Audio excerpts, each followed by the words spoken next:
একদম দোকানের মতো ডোনাট রেসিপি বাড়িতে বানানো কতটা সহজ দেখে নিন। তার জন্য একটা বোলের মধ্যে নিয়ে নিতে হবে 240 ml মিল্ক, তার সাথে 60 গ্রাম পাউডার সুগার, এছাড়াও যাবে 4 গ্রাম বা হাফ টি স্পুন নুন, 8 গ্রাম ইনস্ট্যান্ট ইস্ট আর 2টো ডিম। এবার এই সবকিছুকে ভালো করে প্রথমে আপনাদের মিশিয়ে নিতে হবে আর তারপর তার মধ্যে দিয়ে দিতে হবে 600 গ্রাম ময়দা। ময়দাটাকে অবশ্যই এর মধ্যে আপনারা ছেঁকেই ব্যবহার করবেন। তারপর একটা সফট ডো আপনাদের রেডি করতে হবে।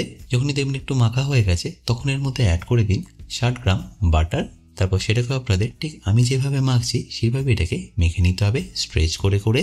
তারপর একটা বোলের মধ্যে অল্প একটু তেল স্প্রে করে এটাকে ফার্মেন্ট হওয়ার জন্য রেখে দিন মিনিমাম 2 থেকে আড়াই ঘন্টার জন্য।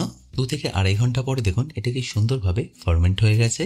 এবার এটাকে আমি বোল থেকে নামিয়ে নিয়ে একটা ছুরি দিয়ে ইকুয়ালি পিস করে কেটে নেবো যাতে প্রত্যেকটা সাইজ ইকুয়াল হয়। তারপর এক একটা লেচিকে আপনারা এইভাবে হাতে করে একটু গোল করে নিন।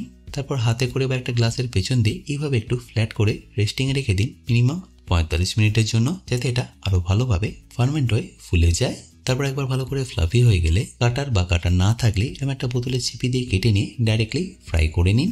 ফ্রাই করার জন্য সাদা তেলটা আপনাদের একদম লো টু মিডিয়াম রাখতে হবে। আরেক দিকটায় কালার এসে গেলে পাল্টে নিয়ে অপরদিকটা ওই একইভাবে কালার এনে নিন। ব্যাস তারপর ফাইনালি গরম থাকা অবস্থায় এটাকে কোট করে নিন কাস্টার্ড সুগারে।